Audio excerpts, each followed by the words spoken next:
ये ट्रायल एक नाइंसाफी है। मेरे दोनों मुवक्किलों को 1 साल बिना किसी वकील के हिरासत में रखा गया। मैं अदालत से दरख्वास्त करता हूं कि दोनों अभियुक्तों को सुनवाई का एक और मौका दिया जाए। योर ऑनर, पर हमारे पास चश्मदीद गवाह हैं, जिनमें वो लोग भी शामिल हैं जिनसे इन लोगों ने पेट्रोल खरीदा, माचिस खरीदी। उनके बयानात से साफ साफ जाहिर होता है कि ये काम बहुत ही सोच समझकर और पुख्ता प्लानिंग के साथ किया गया। गवाह गलत भी हो सकते हैं योर ऑनर। यहाँ कुछ डिक्लेरेशंस हैं जो कहती हैं कि वारदात के समय 2 नहीं बल्कि 4 लड़के मौजूद थे, और कुछ गवाहों ने तो अदालत में इन दोनों की गलत पहचान की। गोपाल सिंह की गवाही में ये साफ साफ दर्ज है कि जिस समय वो जलती हुई बस से उतर के भाग रहा था, उस समय झूमर प्रसाद ने उसकी पैंट तक उतरवा ली थी। सर, दर्ज की गई रिपोर्ट के मुताबिक गोपाल सिंह की पैंट का कलर था भूरा, और जो पैंट बरामद की गई है उसका रंग है आसमानी। अभी तक हमारी इन्वेस्टिगेशन एजेंसी ने इस सवाल को सुलझाया नहीं है। उस रात जलती हुई बस में इतना हड़कंप था, इतनी आपाधापी थी कि गवाहों की याददाश्त का थोड़ा इधर उधर होना एक मामूली सी बात, और खासतौर पे तब जब वो गहरी नींद से चौंक कर उठे हो। तो फिर मेरे मुवक्किलों को बेनिफिट ऑफ डाउट तो मिलना ही चाहिए योर ऑनर। ये उनका पहला जुर्म था, और इस जुर्म के पीछे अगर कोई मकसद था तो वो था सिर्फ चोरी करना। किसी को मारना या किसी को जला देने की उनकी मंशा बिल्कुल नहीं थी। कोई व्यक्ति पेट्रोल छिड़क रहा है, हाथ में माचिस की जलती हुई तीली लिए खड़ा है, मेरी समझ में यह नहीं आता है कि होने वाले हादसे से वो बेखबर कैसे हो सकता है। मैं अदालत से दरख्वास्त करूंगा कि 23 लोगों की जान लेने वाले इन दरिंदों को फांसी से कम सजा ना दी।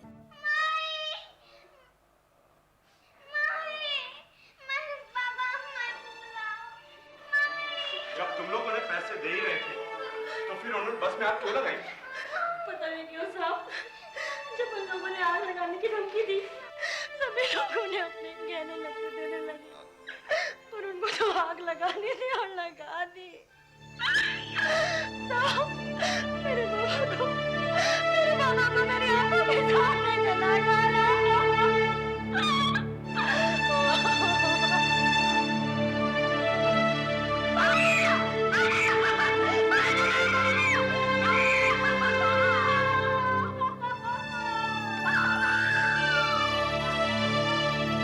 अगले कुछ ही दिनों में पुलिस ने दोनों कथित मुलजिमों को पकड़ने के लिए अपना जाल फैला दिया। इस हादसे में बच निकले यात्रियों की मदद से उन दोनों का हुलिया तैयार किया गया। फिर उनके पोस्टरों को आसपास के गांवों की दीवारों पर चिपका दिया गया।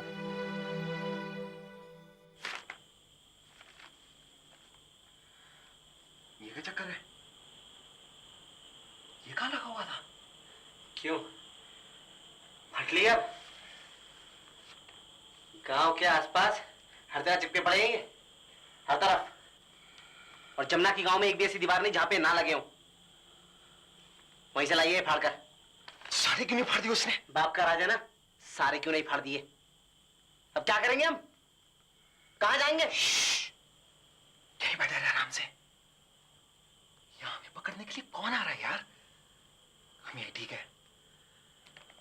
तुम ऐसा कर, अपनी बीवी को बोलियो कि वो इस बारे में जरा भी किसी से बात ना करे। सब ठीक हो जाएगा। कौन मरा है?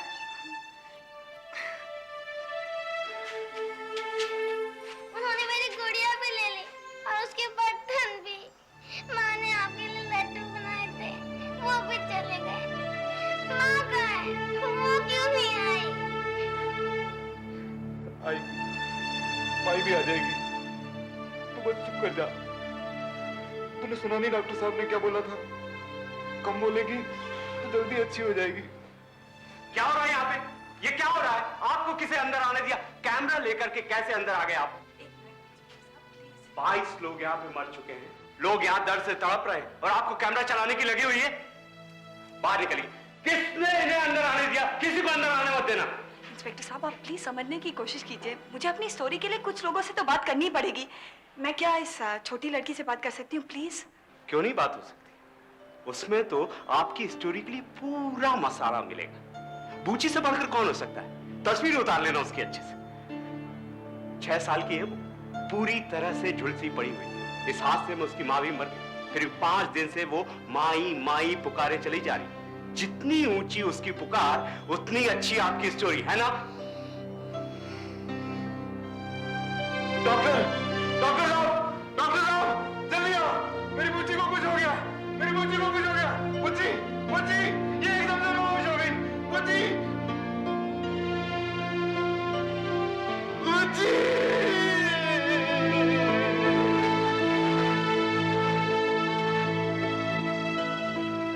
आदमी जलकर मर गए। मरने वालों में ज्यादातर औरतें और बच्चे थे झूमर। अब अगर पकड़े गए ना तो फांसी से कम सजा नहीं होगी, कह दे रहा हूं। 23 लोगों को जला कर मारा हमने। मेरी समझ में ये नहीं आता कि हमारे दिमाग को हुआ क्या था। कैसे कर सकते हैं यार हम ये सब? तूने तीली गिराई क्यों? वैसे तो बड़ी हाँकता रहता है। आया समझदार कबाब चल के। ज्यादा न गुर्रा, उस हबड़ में तूने मेरा दिमाग कब्जा लिया था। कैसे चिल्ला रहा था बाहर, झूमर जला दे, माचिस जला दे, सारी बस। ऐसी हालत में कुछ सूझेगा मुझे? और तिल्ली गिरी क्योंकि मेरा हाथ जल गया था। खुद को देखा था तूने? हाँ? इधर बस जल रही थी, उधर तू सारे लोगों को लूटने में लगा हुआ था। हाँ, तू तो जैसे बड़ा लोगों की मर्रम पट्टी करने में लगा था ना। अरे भागते की लंगोटी तक उतरवा ली तूने। और मेरा मुंह मत खुलवा, मैं भी नहीं खोल रहा हूं अपना।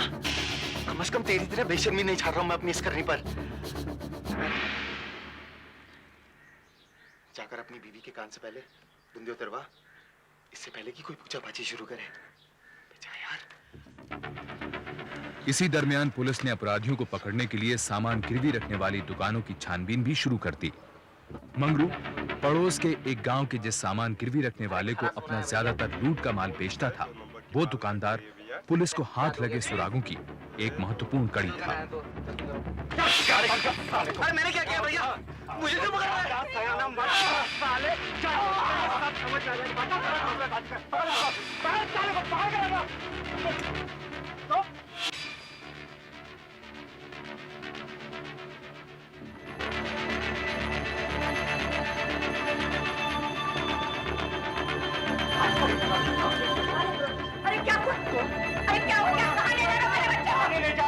भाई इसकी खातिरदारी क्या किया मेरे बच्चे ने भाई? क्या किया? खा गया कुत्ता। अरे कहाँ ले जा रहे मेरे बच्चे को? अरे छोड़ दो, मेरे बच्चे ने कुछ नहीं। तो मैंने कुछ नहीं किया, मुझे माफ करना। उसी रात झूमर और मंगरू से पूछताछ शुरू की गई, जहां उन्होंने बस का लूटना और जलाना कबूल किया। वे पुलिस को उन जगहों पर भी लेकर गए जहां से उन्होंने छुरा, पेट्रोल और माचिस की डिबिया खरीदी थी। 2 हफ्तों के बाद एक पहचान परेड करवाई गई। इस परेड में हादसे से बचे यात्रियों ने झूमर और मंगरू को पहचानने का दावा किया। मंगरू राम और झूमर प्रसाद के खिलाफ चार्जशीट तकरीबन 2 महीनों के बाद दाखिल हो सकी। वो सब झूठ है जज साहब। मैं ठहरा एक गरीब दलित, मुझ पर इल्जाम लगाना कौन सा बड़ा काम ठहरा? जब असली चोर नहीं पकड़ गया तो मुझे फंसा दिया। साहब मुझे छुड़ाओ, मुझे जाने दो। इस हादसे में 23 लोगों की जानें गई हैं। वो भी तो गरीब थे, लाचार थे। उनके बारे में कुछ सोचा तुमने? क्या इन 23 मौतों की जिम्मेदारी तुम कबूल करते हो? मैं किसी की मौत का जिम्मेवार नहीं हूं सरकार। इस इलाके में अपराध दर इतनी ऊंची और सुनवाई के लिए इंतजार में पड़े मुकदमों की सूची इतनी लंबी थी कि जांच गिरफ्तारी के तकरीबन 1 साल बाद ही शुरू हो सकी। प्रोसिक्यूशन के वकील हरि प्रसाद के पास चश्मदीद गवाहों, बस यात्रियों और ड्राइवर के बयानों का अंबार लग गया। लेकिन झूमर और मंगरू को सरकार की तरफ से बचाव के लिए अभी तक कोई भी वकील नहीं दिया गया था। जनाब, बस को चढ़े अभी आधा घंटा बीता होगा कि मुझे पेट्रोल की बदबू आने लगी। मैंने बस को रोक दिया और कंडक्टर को कहा देखने के लिए। अरे ये पेट्रोल की बदबू कहां से आ रही है? जरा देखिए मेरे यार। ये लड़का बस में पेट्रोल गिराने लगा और वो दूसरा वाला जोर जोर से चिल्ला रहा था कि अगर किसी ने पैसे न दिए तो वो पूरी बस में आग लगा देगा। सारे लोग डर के मारे इधर उधर भागने लगे। ये लड़का उतरा।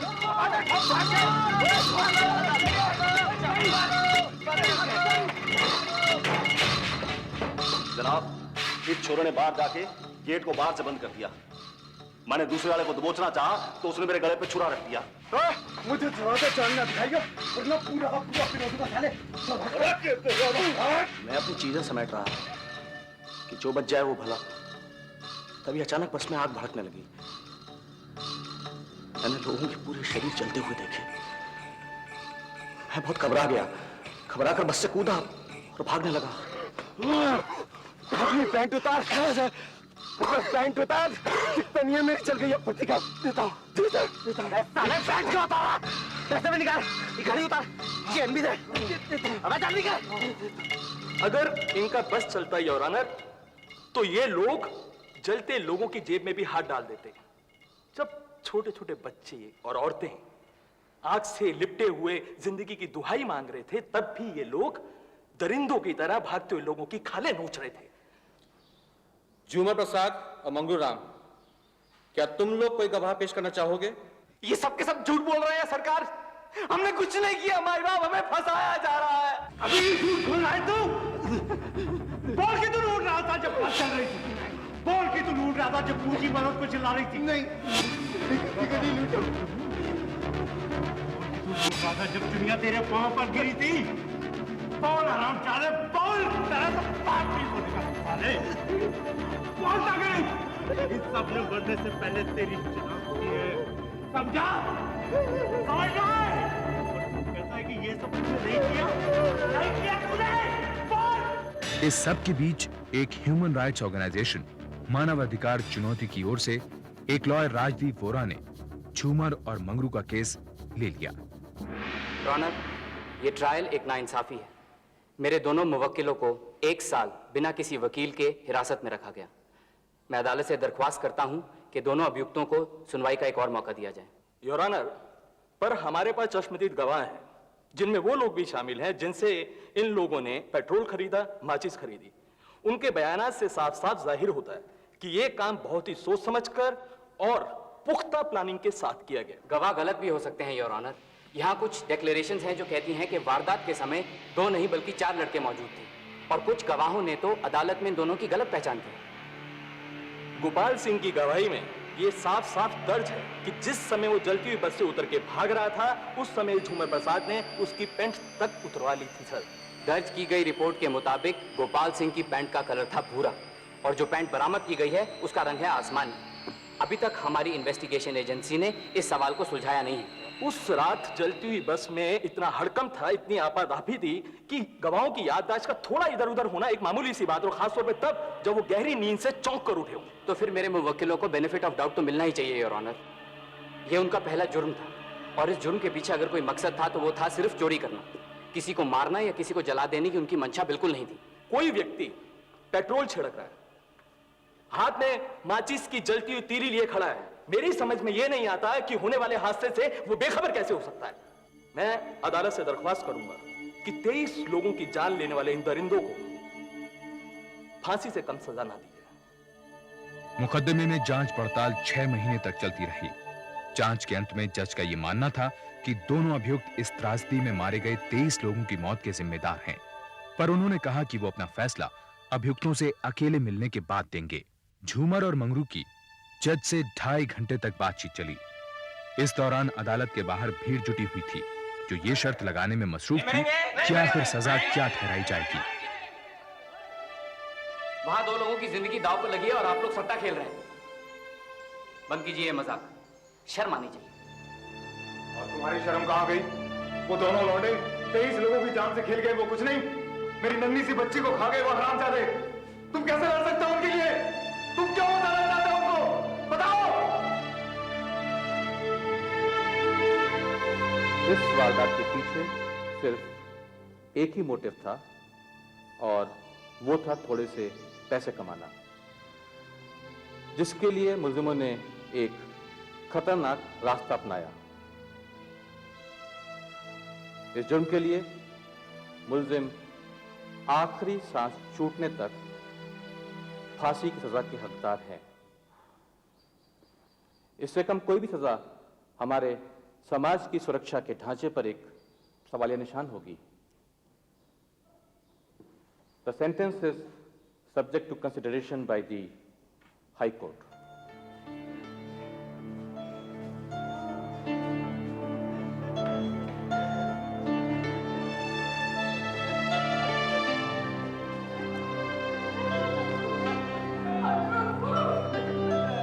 तेरे कलेजे ने ठंडक ने फांसी दिलवा कर, अरे हमें भी मार डाल, चला दे, हमें भी फांसी के सकते पर।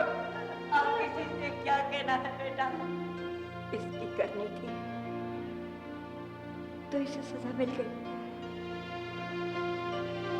मुझे किसी से कोई शिकायत नहीं। फांसी की सजा ने काफी हंगामा खड़ा कर दिया। हालांकि ह्यूमन राइट्स ऑर्गेनाइजेशन और मृत्युदंड की खिलाफत करने वाले झूमर और मंगरू पर लगाए गए इल्जामों से सहमत थे, फिर भी उन्होंने इस सजा का जमकर विरोध किया। राजदीप बोरा ने सेशंस कोर्ट के इस फैसले को जबलपुर हाई कोर्ट में चुनौती दी।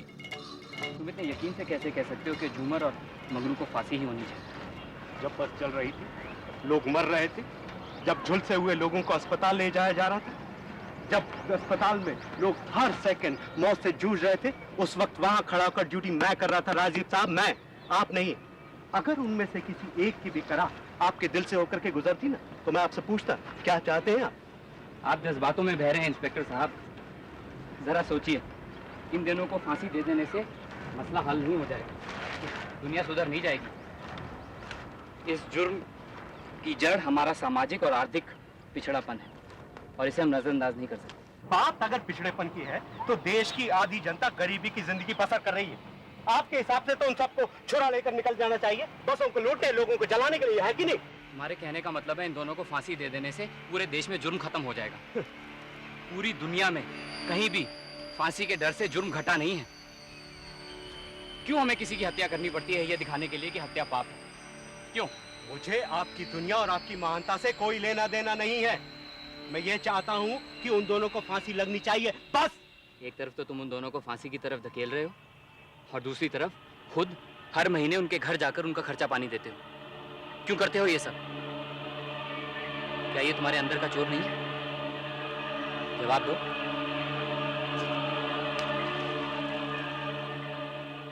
हाई कोर्ट और उसके बाद सुप्रीम कोर्ट ने सेशंस कोर्ट के फैसले को मंजूरी देकर फांसी का दिन निश्चित कर दिया।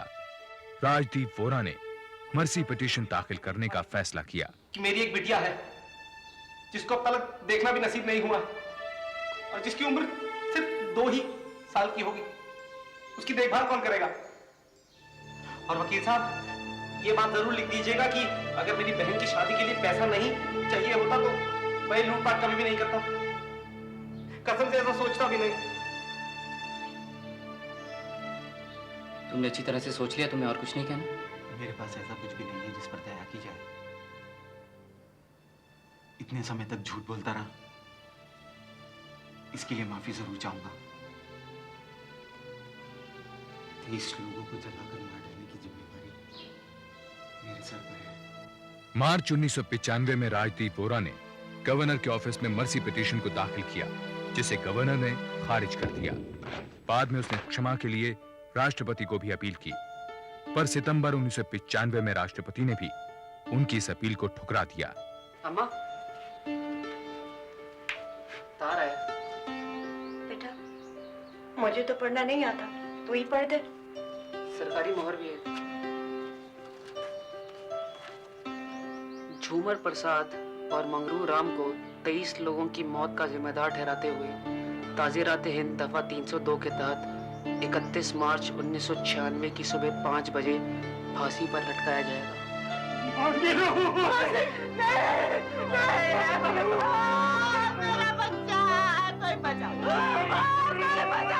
इस समय तक सरकार को बहुत सी नेशनल और इंटरनेशनल ऑर्गेनाइजेशन से झूमर और मंगरू को माफ करने की अपील से भरी चिट्ठियां मिलने लगी। ह्यूमन राइट्स ऑर्गेनाइजेशन ने दूसरी मर्सी पिटीशन पब्लिक अपील के रूप में राष्ट्रपति तक आगे बढ़ाई। उधर राजदीप बोरा राष्ट्रपति का जवाब आने तक फांसी की सजा पर स्टे ऑर्डर लेने के लिए दिल्ली पहुंचे, लेकिन भोपाल के जेल अधिकारी इस सब से बेखबर थे। मुझे पता मेरे जीवन की और कितनी घड़ियां बाकी हैं, मेरी कितनी सांस जिंदगी और मौत के बीच में है, क्योंकि जिंदगी जितनी भी मुझे मिली है उसे मैंने जैसे इस्तेमाल किया मुझे नहीं मालूम कि उसका फल कौन कमाएगा। मुझे मेरे सब अपराध क्षमा करो। मैं जानता हूँ बहुत देर हो चुकी है, लेकिन प्लीज ये 2 लोगों की जिंदगी और मौत का सवाल है। मुझे ये डॉक्यूमेंट आज ही चाहिए। आप प्लीज थोड़ा जल्दी कीजिए।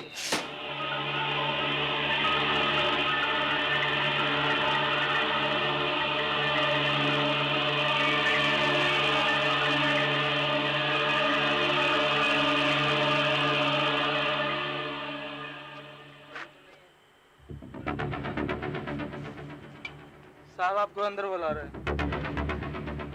शुक्रिया। छोड़ दो, छोड़ दो, कहाँ ले जा रहे हो मुझे? छोड़ दो, छोड़।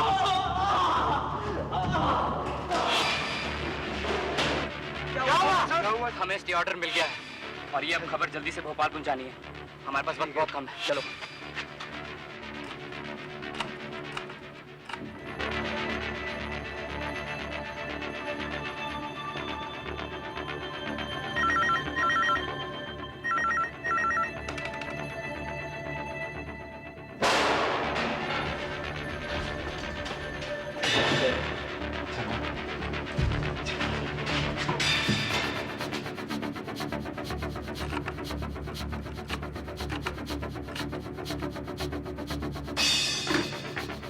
हेलो हेलो, इंस्पेक्टर कुमार मैं दिल्ली से राजीव बोरा बोल रहा हूँ। देखिए, सुप्रीम कोर्ट ने मंगरू और झूमर की फांसी पर रोक लगा दी है और मैं चाहता हूँ जल्दी से जाके ये मैसेज वार्डन को दीजिए।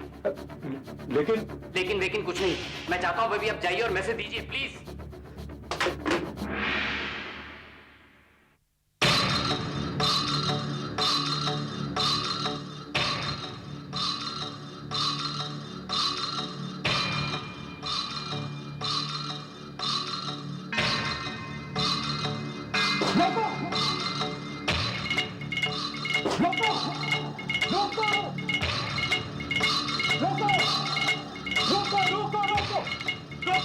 इनकी फांसी टल गई है।